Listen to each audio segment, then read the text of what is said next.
हाथ पे हाथ धरे बैठे हैं। नार्को टेस्ट से बचना बहुत ही मुश्किल होता है। तलाशी सर मेरे घर की। तुम जाओगे जेल।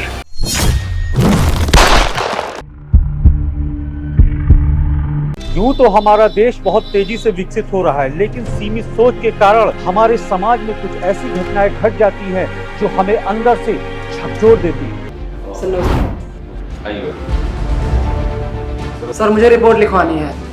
किस बात की रिपोर्ट? सर मेरी पत्नी खुशबू 3 दिनों से लापता है। मैंने अपने रिश्तेदारों और दोस्तों, अपने सब जानने वालों से पता कर लिया और उसका कोई पता नहीं चल रहा। ठीक है, रिपोर्ट दर्ज करवा दो और साथ में एक फोटो भी दे देना। हम अपनी तरफ से पूरी कोशिश करेंगे, आप भी अपनी तरफ पूरी कोशिश करिए ढूंढने की, और कुछ भी पता चलता है तो हम आपको बताते हैं। ठीक है? ठीक। इतने दिनों से खुशबू का कुछ अता पता नहीं चल रहा है। आप हाथ पे हाथ धरे बैठे हैं, जाके उसका पता क्यों नहीं लगाते? क्या पता लगाऊं? न दोस्तों को खबर है, न रिश्तेदारों को पता है। कहाँ पता लगाऊं? ऐसे कैसे हो सकता है? आज से पहले खुशबू ने कभी ऐसा नहीं किया। मुझे लगता है उसके साथ कुछ ना कुछ जरूर गलत हुआ होगा। मुझे भी लगता है हमारी बेटी ऐसी नहीं कि इतनी देर तक गायब रहे और हमें खबर न लगे। मुझे राजेश के ऊपर शक है। कहीं उसने मेरी बेटी के साथ कुछ गलत ना कर दिया हो। वो हमेशा मेरी बेटी को मारता पीटता रहता था। ठीक है, मुझे आज ही पुलिस स्टेशन जाकर राजेश के खिलाफ कंप्लेंट करवानी होगी। रिपोर्ट दर्ज करवाता हूँ। सर मुझे राजेश के खिलाफ रिपोर्ट दर्ज करवाना है। मेरी बेटी 3-4 दिन से लापता है, कहीं उसका कुछ पता नहीं चल रहा। ये राजेश तो वही है ना जो अपनी पत्नी के गुम होने की रिपोर्ट लिखवाने आया था? जी सर, हाँ ये वही है। आप कौन है और आपका खुशबू से क्या संबंध है? सर मैं खुशबू का पिता हूँ। आपको ऐसा क्यों लगता है कि आपकी बेटी के गायब होने में राजेश का हाथ है? राजेश की और मेरी बेटी की कुछ संबंध ठीक नहीं थी। वो अक्सर मारा पीटा करता था।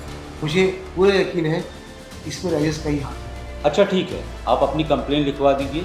हम अपनी तरफ से पूरी कोशिश करेंगे और जैसा भी होगा हम आपको खबर करेंगे।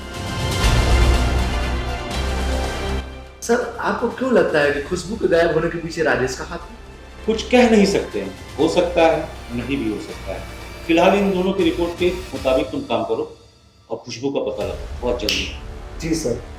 आमतौर पर जब कोई बालिग व्यक्ति लापता होता है तो लोगों को यही लगता है कि वो कहीं चला गया होगा, इसलिए पुलिस ने इस मामले पे ज्यादा ध्यान नहीं दिया। अब पुलिस को लगने लगा कि बेटी के प्यार के प्रति खुशी के पिता ये आरोप लगा रहे हैं, इसलिए पुलिस ने इस मामले को ज्यादा अहमियत नहीं दी। अब कई दिन बीत चुके थे लेकिन खुशबू का अभी तक कोई पता नहीं चला था। आखिर आप लोग कुछ करते क्यों नहीं? मेरी बेटी इतनी से लापता है और राजेश से आपने कोई बात नहीं की। उससे कम से कम कोई पूछताछ कीजिए। देखिए हम अपनी तरफ से पूरी कोशिश कर रहे हैं, जल्द से जल्द हम खुशबू का पता लगा देंगे। साहब आप पता क्या लगाएंगे? अगर वो जिंदा होगी तो पता लगाएंगे ना। क्या मतलब?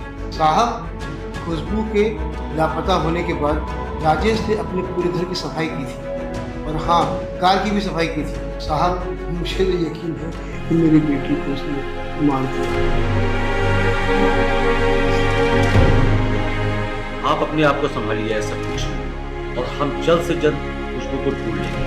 रवि राजेश के घर चलने की तैयारी करो। सर राजेश के घर क्यों? अगर ये इतने विश्वास से कह रहे हैं तो एक बार चलकर देख ही लेते हैं, हो सकता है कोई सबूत हाथ लग ही जाए। जी सर।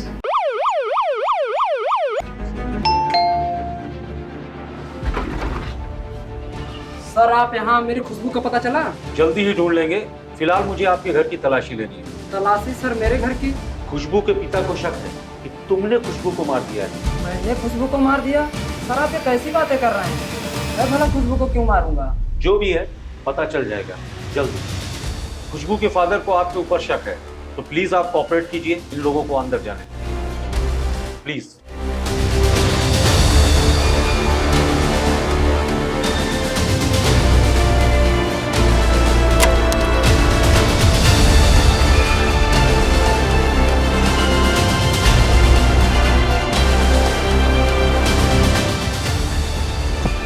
सर यहाँ पे कुछ नहीं मिला।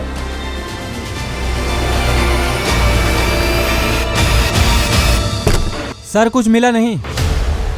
सर यहाँ पे कुछ नहीं मिला। सर भला मैं क्यों मारूंगा अपनी पत्नी को? अगर ऐसा है तो खुशबू के पिता को क्यों लग रहा है कि तुमने खुशबू की हत्या कर दी? मुझे कुछ नहीं समझ में आ रहा है सर, वो ऐसा क्यों कह रहे हैं? जी सर आपने बुलाया मुझे? दरअसल खुशबू के परिवार से बहुत दबाव बढ़ रहा है। तो क्या करेंगे सर? एक काम करो, तुम कोर्ट जाओ, राजेश के नार्को का जो है परमिशन ले लो। जी सर।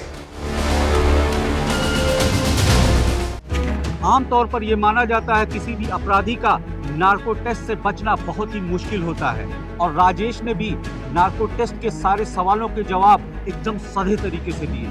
पुलिस को ऐसा कुछ सबूत नहीं मिला जिससे ये पता चल सके कि राजेश ने खुशबू का कत्ल किया है। अब 5 महीने बीत चुके थे, लेकिन खुशबू का अभी तक कोई पता नहीं चला था। इस बीच खुशबू के पिता का पुलिस स्टेशन आना जाना लगा रहता था। आखिरकार खुशबू के पिता ने पुलिस को राजेश की घर की फॉरेंसिक जांच के लिए मना लिया।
सर आप यहाँ, मेरी बीवी का कुछ पता चला? जल्दी ही पता चल जाएगा। फिलहाल हमें आपके घर की तलाशी लेनी है। सर फिर से दोबारा?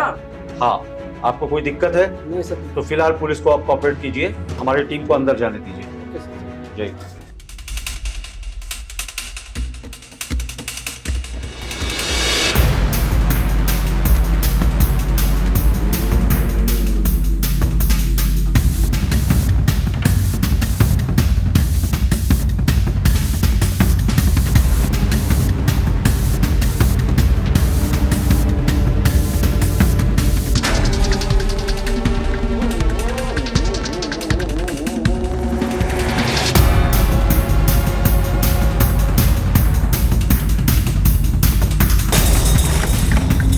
सर यहाँ ब्लड है।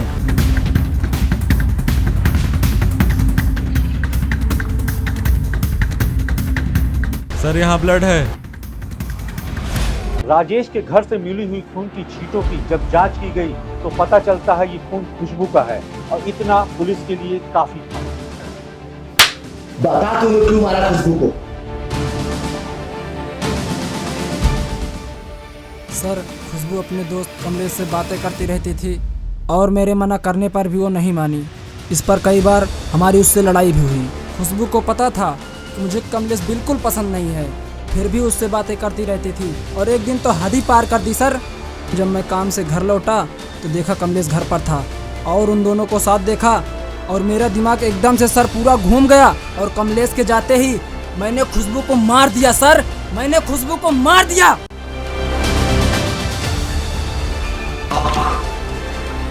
तुम जाओगे जेल। हमारे समाज में ऐसी छोटी छोटी बातों पर लोग बड़े बड़े कदम उठा लेते हैं। पति पत्नी का रिश्ता बहुत ही नाजुक होता है, इसको बहुत ध्यान से चलाना पड़ता है। खुशबू ने अपने पति की बात न मानते हुए ऐसे बड़े कदम उठा लिए, और राजेश भी अपने गुस्से पर काबू नहीं पा सका, जिससे ये घटना घट गई, जिससे खुशबू की जान चली गई और राजेश की जिंदगी तबाह हो गई। मैं रिजवान फारूकी रेड क्राइम से आपसे विदा लेता हूं। मिलते हैं नेक्स्ट एपिसोड में। सतर्क रहें, सुरक्षित रहें। जय हिंद, जय भारत।